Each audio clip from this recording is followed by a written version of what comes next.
Hi, everyone. Thank you so much for joining us today. I'm Marche, the webinar director here at Advice Chaser. Before we introduce our guests and get started, I do need to do a little bit of legal housekeeping. Advice Chaser, the host of this webinar, is not a registered investment advisor. We cannot and do not give financial advice. Today's presentation is for educational purposes only and cannot be considered advice for any person's individual situation. Advice Chaser regularly hosts informative webinars such as this one, featuring a variety of knowledgeable professionals, many of whom are licensed advisors. Any opinions, ideas, jokes, or principles expressed by presenters are their own, and however true, funny, or interesting, are not endorsed by Advice Chaser. Please do not act on the information you hear today without consulting a qualified financial professional. We are thrilled to bring you this educational presentation. Go ahead and go to the next slide there. Attendees are muted, but we do encourage you to ask questions using the chat box, and the presenter will answer those queries after the webinar today during our question and answer section. If you ask a question in the chat box and we're not able to get to it, go ahead and leave your contact information as well, and we will make sure someone reaches out to you after today's event. We want this experience to be as educational as possible, so please don't hesitate to ask for clarification or expansion of the material. Well, I'd love to introduce you to our presenter today. Dave Grant is a certified financial planner professional and the owner of Retirement Matters. Dave has provided fee-only fiduciary financial advice to clients since 2007 and specialized in retirement income planning. His initial focus with clients is to help them understand what they want to achieve in life, what goals to set, and how important those goals are in comparison to one another. It's then his job to bring the best investment and retirement income strategies to aid in building an ideal life and having a customized financial plan at his clients' fingertips. I'm really excited for this one today. So Dave, why don't you go ahead and take over, and can't wait to hear what you have to say. Thank you, Marche. All right. Well, I'm guessing that this is going to be a smaller audience than a general one. So if you're a married man queuing in for this webinar, I think you found the wrong spot. We are talking about tips for single women who are planning their retirement. And we're going to go through a number of different things. So sit back, relax, take notes, whatever you want to do, grab a drink, and we're going to go through and make sure we're going to cover a lot of different topics. So let's tackle the obvious in the room. Women are going to rule the earth because they are going to outlive all the men. That's pretty much how it works. So as a single woman, you are going to live longer than you would have been if you're in a relationship with a man. You're going to be around for a lot longer. So 30% of you are going to live into your 90s. And you know, my wife buried her grandma 100 years old. You know, this is not abnormal for women to just be living well into 80s, 90s, and beyond. So retirement's going to be a long time. So you pretty much have to realize, okay, well, do I want to retire earlier and really enjoy life? Do I want to work a little longer, knowing that retirement could last a little longer than I'm expecting? Now, you do have a lot of decisions to make, and I don't envy you because I'm going to die quicker. So my decisions don't really have too much time to keep going on that one. But factually, most women retire around the age of 66. So that ties in with Medicare age, that ties in with Social Security, when all these benefits start to trigger and start to get into place for everybody. But that does mean that you could be retired for 3 decades. It's a long time. So the best time to prepare your finances for that, you know, the best time was yesterday, the next best time was today. And so we'll get cracking on it right now. So when you're looking at retirement, there is some gender inequality there. You know, chances are you have earned less than a male counterpart in your same position. If you've earned less, you may have saved less. So as you get to retirement, you are 2 steps behind a man in a similar position just based on that, which is unfortunate. But it's the situation that you're in, so we need to figure out what do we do with that.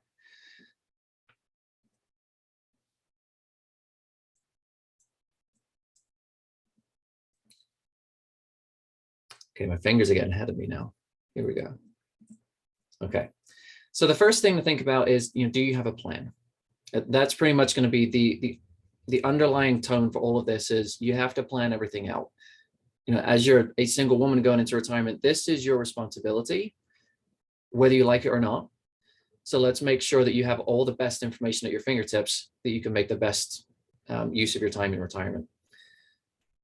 So as you are single, chances are you may not have saved as much going into retirement as a partnered couple. And that's a given. You're not sharing rent with someone. You're not sharing utilities with someone. You are burdening all of that. You're carrying that burden by yourself. But what do you do with that?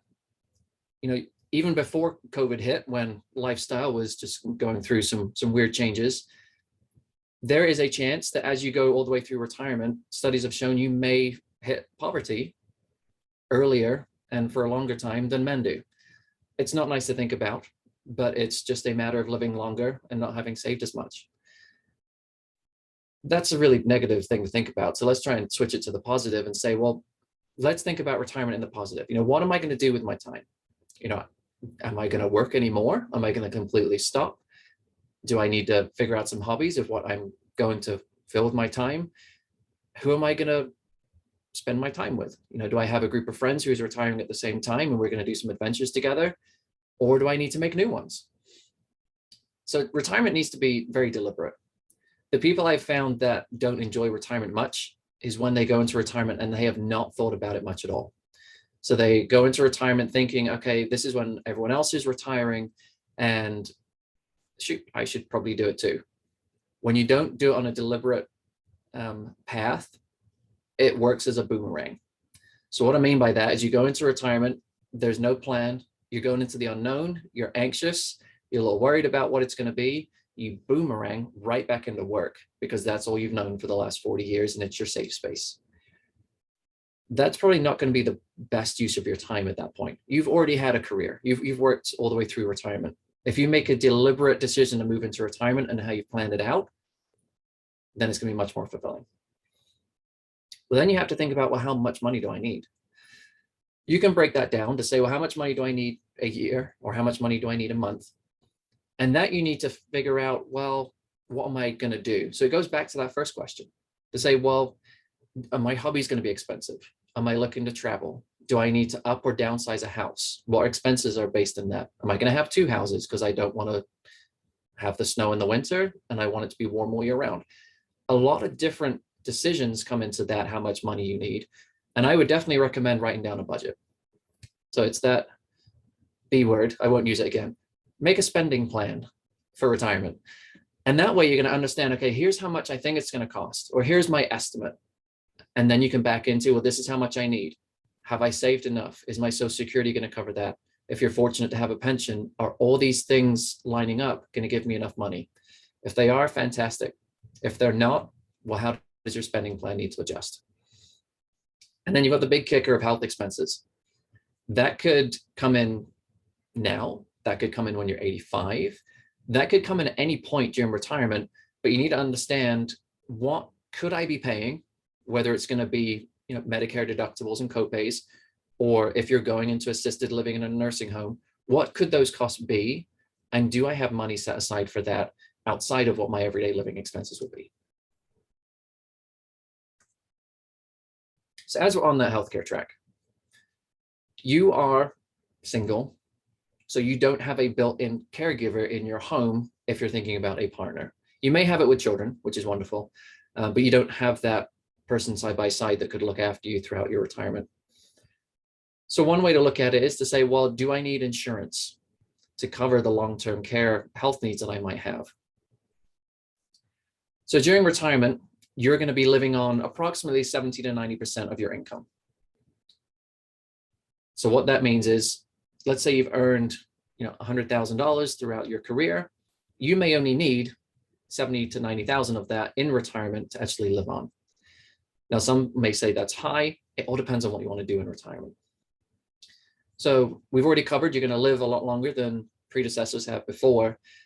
And now you're looking at, well, if I hit 85, 90, and I start to decline, if there's no one else there to help me, how are you going to get through that situation?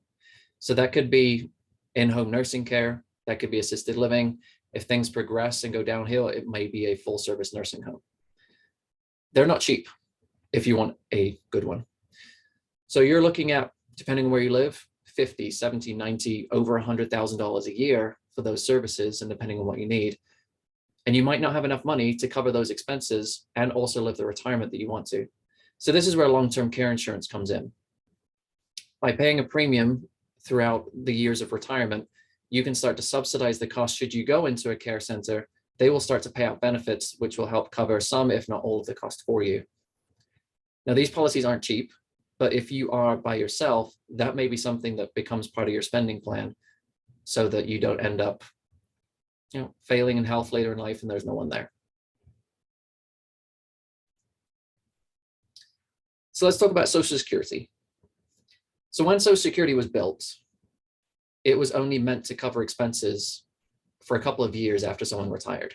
It was really meant as a fail-safe of, okay, you're retiring, you paid into Social Security, your life expectancy is 2 to 4 years after you retire. So that's fine. You don't need the money for much longer. Well, now that you're retiring at, say, 66, 67, you could live to 97. So now instead of a couple of years, now you're looking at 30 years.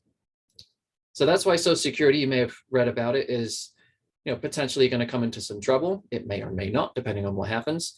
But it's also not going to cover the whole amount of your expenses in retirement. Even if you have fully funded it by earning a lot of money throughout your career, you're still only going to get 30 to 40,000 in terms of benefits. And that, in anyone's world, might not give you everything that you need in retirement if you want to have some fun times. So how can you maximize that benefit? Well, some people do know, and some people don't, that you have various ages you can take Social Security. So you can start Social Security at 62, but what you're trying to aim for a minimum, it's called your full retirement age. You can see it up here, the acronym of the FRA. It's based on your birthday. And typically people in the boomer generation and beyond, their FRA is between 66 and 67. And it all depends on your birth date. So if you take it based on that FRA, that's going to be your standard benefit. If you take it any time before that, you're going to have a permanent reduction. And the earlier you take it, the bigger that reduction is going to be throughout your lifetime. Well, let's say you get to your full retirement age. You don't have to take it at that point. You can delay it all the way up to the age of 70. Now, if you delay it up to the age of 70, you get an 8% increase per year on that Social Security benefit each year until you bump up to 70. If you delay it after 70, there's no increase. So you could get, a 30%-ish bump in your overall benefit for the rest of your life if you delay it. Well, there's a caveat there. If you retire and you delay Social Security, where's the money going to come from for you to live on? That's when you have to start to design a portfolio to say, well, I'm not going to get that 30 to 40,000 a year in Social Security income, whatever your number may be. How do I get it? I need to live. And so that's when you look at your portfolio, or you look at other things that you have coming in, or your home equity that you might have. And that's where you work with an advisor and you just start to design where you're going to get that money from. If you don't design it well, that's when you get in trouble tax-wise, or you start to take more money out than you should do, and you don't have enough money later on in life. So that's when you do need a very deliberate plan when you look at that.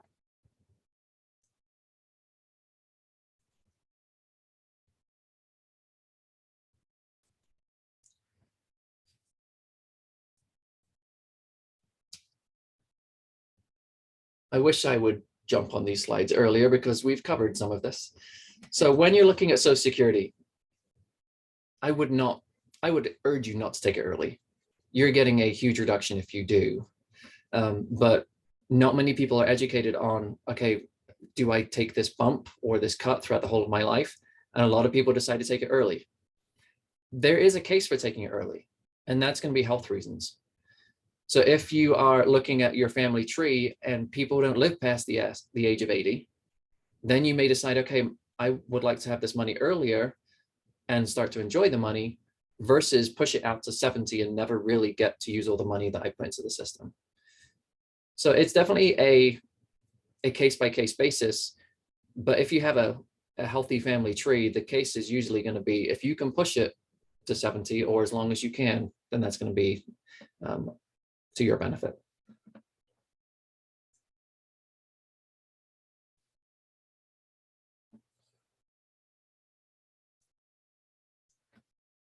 So as we have been saying, Social Security is going to pay you a certain amount. It's probably not going to cover the expenses that you have for the entirety of your retirement.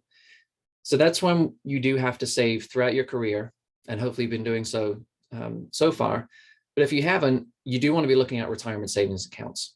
So for example, at your employer, they may have a 401k. If they don't, you can use an IRA, or you can use the Roth version, so a Roth 401k and Roth IRA. We're not going to go into too much detail there, but these, as you're saving and investing all the way through your career, those are going to become the other income sources that you're going to use outside of Social Security to generate the income you need to live. So let's talk about investments. So when we're looking at different investments that provide income, typically women are less likely to receive pension benefits or annuity benefits from a company. And that's typically just due to career track.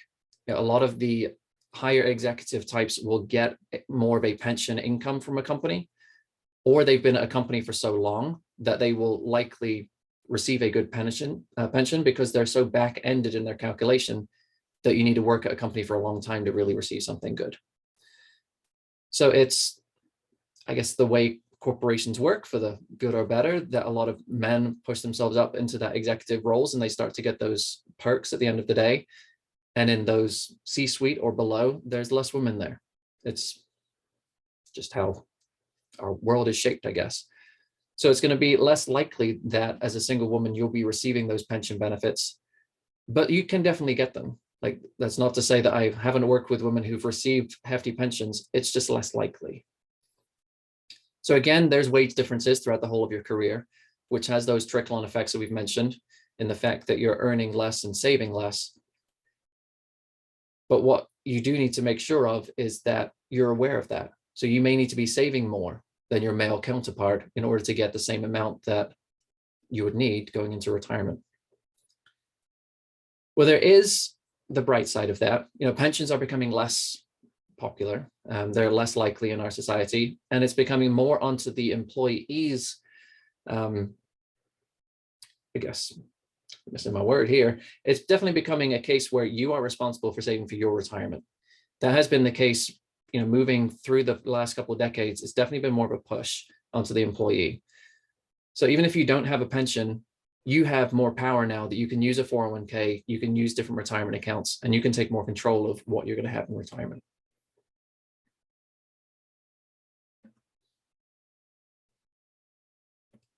So what are the differences between these two?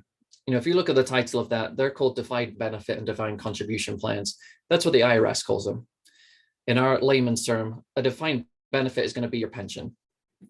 And a defined contribution plan, that's going to be like a 401k. And as we mentioned, these plans, if you're looking at defined benefit, they are backloaded. So if you have a long career, that definitely means that if you're with a company for a long time, you're going to get a better pension. If you're moving between companies every 3, 5, 7 years, you're not staying there long enough to rack up those benefits and get something that's going to be consequential to you. But if you're saving to a 401k, you can save as much as you can to a 401k at one company.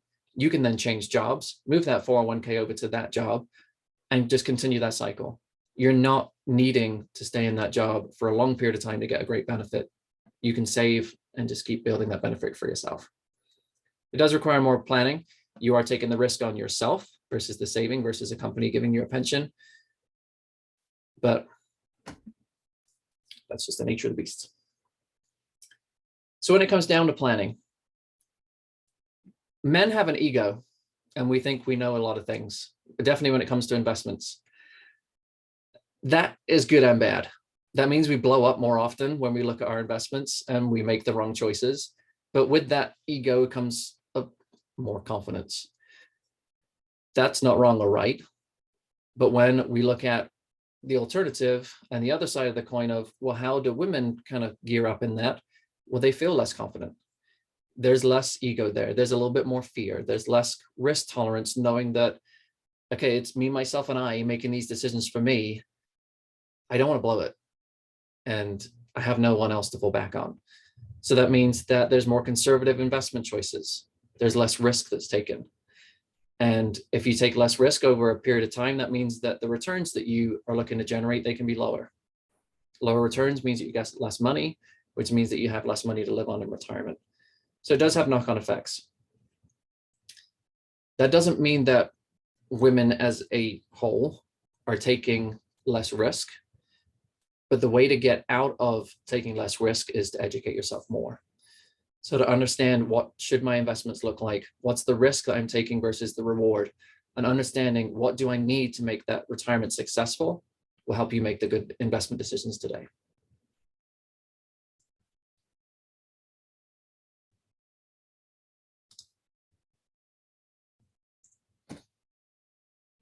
Okay, so retirement, we're making all those preparations for it. How do you look at it? So some people will say, it's just something I'm going to transition into. And, when I'm no longer good at my job, then I guess I'll be retired and someone younger will take my place. No, we got to reframe that. Retirement is going to be the next chapter of your life. This is what you're working towards. This is what you're putting a lot of hard work and effort into, and you're going to flourish in this next chapter. It's going to be new experiences, new places to explore, new friends to make, and just something that is unconstrained from work, and you have all this free time to explore what you want your world to be.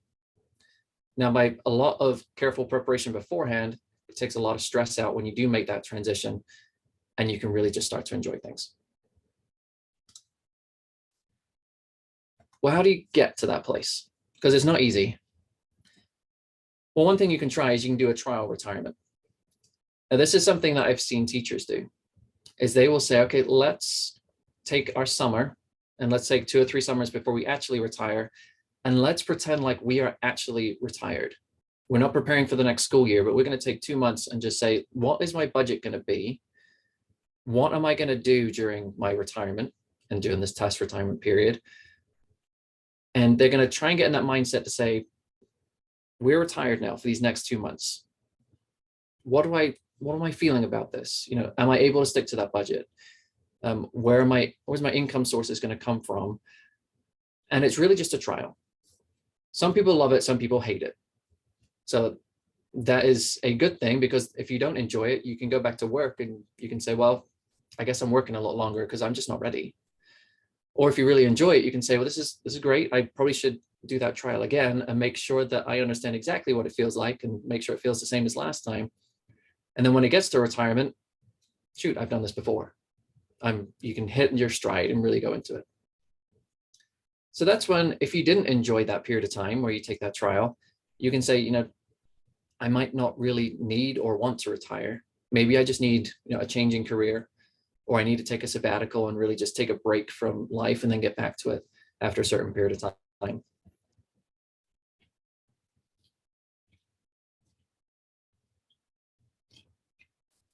But what if you don't have that luxury of taking a larger amount of time?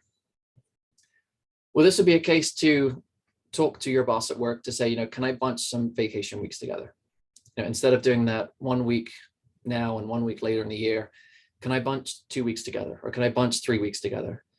Because I really would like, before I really cut the cord on this whole employment thing, I really want to go through that process and understand if retirement's right for me, and if it's right for now, or if this is just something that I'm doing because I'm supposed to.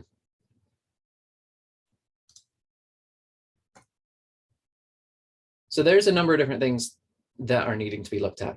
So the financial we've kind of talked about, but you've also got the social aspect too. And you want to understand, well, where are you going to live? What's your social circle going to look like? Do you have that comfortable social circle outside of work where you're not going to go into retirement and be alone and or lonely? What are things going to look like? And if that's a case of you're not sure, then that's something to really consider, to say, well, is where I'm living, is that going to facilitate a healthy environment? Some people are aware that it's not. And I've had many clients who said, where I'm living now, I'm not isolated, but I feel more lonely or alone than I thought I would be. So I think I need to move, maybe move to a tighter knit community, make an earlier move to a retirement community where it's a lot more things are facilitated, but it makes it more natural to meet people in the same stage of life, but also just have people around you too. That has a knock-on effect into health as well. So if you're not feeling lonely or isolated, or if you're not worried about meeting people or having shared experiences with people, it doesn't have any triggering health impacts that could happen. Now, when we're looking at health, you also want to be aware of, okay, it is you, and it's you by yourself. So what's going to happen when health things start to happen down the road? Are you talking to people to understand, if something happens to me, I need this person to come in, whoever that may be, whether it be a child, a friend, another relative, but I need them to come in and support me. And you need to have that conversation with that person to figure out, well, what does this look like? How do I need you involved? Am I going to stay in the same place? Am I going to move? Lots of different conversations that you might need to have.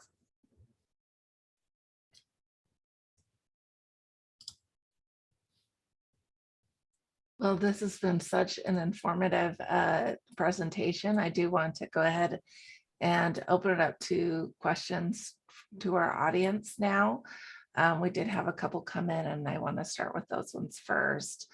Can you talk a little more about why someone might want to work in retirement or work part-time while they're technically retired?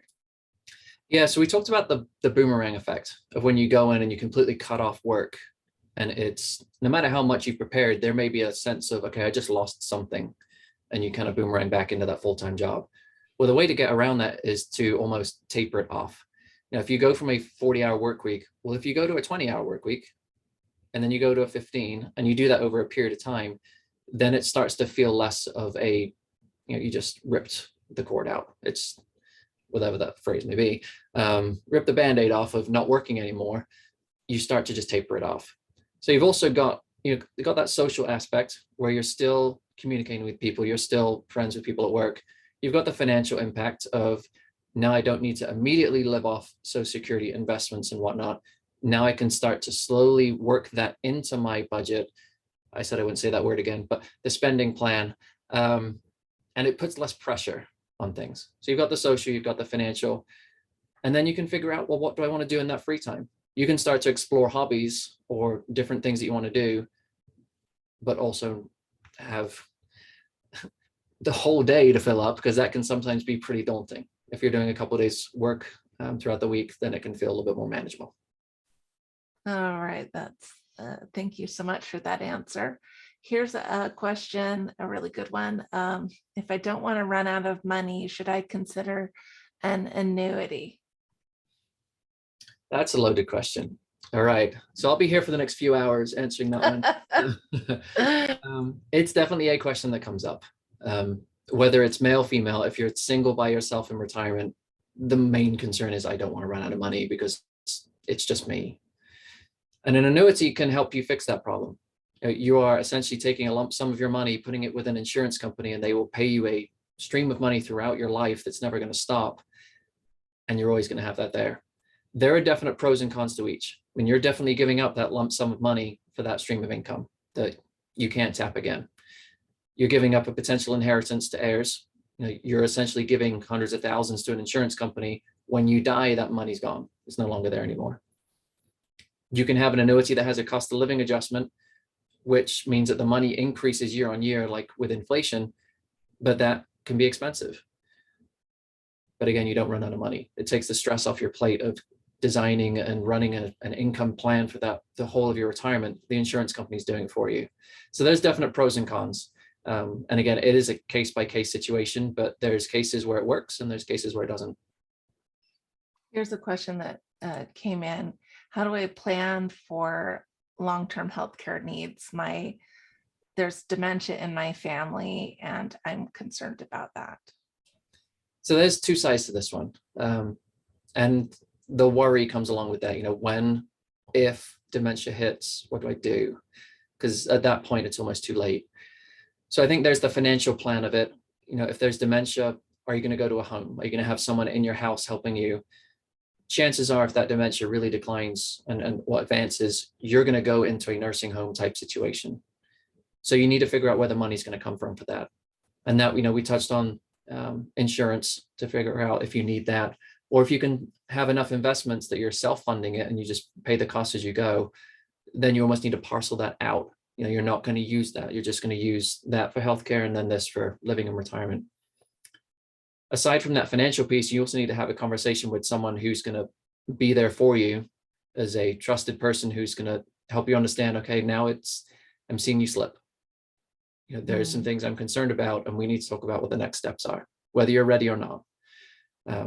So you need that healthcare piece and you need that financial piece that goes along with it. It's definitely not easy. You can have an advisor piece, that financial piece for you, but you definitely want someone who's a trusted family member or friend who's going to be that person who's going to say, I've seen things happening. And that maybe goes with this last question that we have time for here. This person said, how do I talk to my kids about my decisions about when I reach a point where I need them to help out with my financial decisions and healthcare decisions? How do I talk to my kids about that? Yeah, depends on your relationship with your kids. It's definitely a decision or a conversation that needs to be had early, and it needs to be a serious one, and it's written down. You may even want to bring an attorney in who you want to document things with, to make sure everything is followed according to what the discussion turns out to be. But I think it's one that kids will appreciate, because they know that they're not having to make those decisions on the fly and trying to make sure that they're abiding by your wishes. And they're knowing that you're taking care of them and yourself by coming to them and saying, here's exactly what I want to happen. And you can even draw that up in legal paperwork. You can have a power of attorney for healthcare, so that if things start to happen, you've got one of your children or you've got a trusted family member or friend comes in and makes those decisions. It's not up for everyone else to figure out who's going to do it. So have that decision and discussion early. And if needs be, have a box of Kleenex and a bottle of wine. Well, thank you so much for that answer there. Folks, that's about all the time we have left today. I want to thank Dave for being here on behalf of Advice Chaser. Thank you to the organizations that have brought you this webinar today. Thank you for attending. Look for an email with a link to a replay of this event. You're welcome to share that replay with your friends and family. Here at Advice Chaser, we're all about helping you find a financial advisor who's a great fit for your life and your financial questions. Our matching service is free to you, and every one of our advisor partners has committed to offer a free initial consultation to anyone we introduce them to. Find out more by going to advicechaser.com and clicking on the link to find an advisor. Once again, from Advice Chaser, thank you so much for coming, and we'll see you at another webinar soon. Bye, everyone.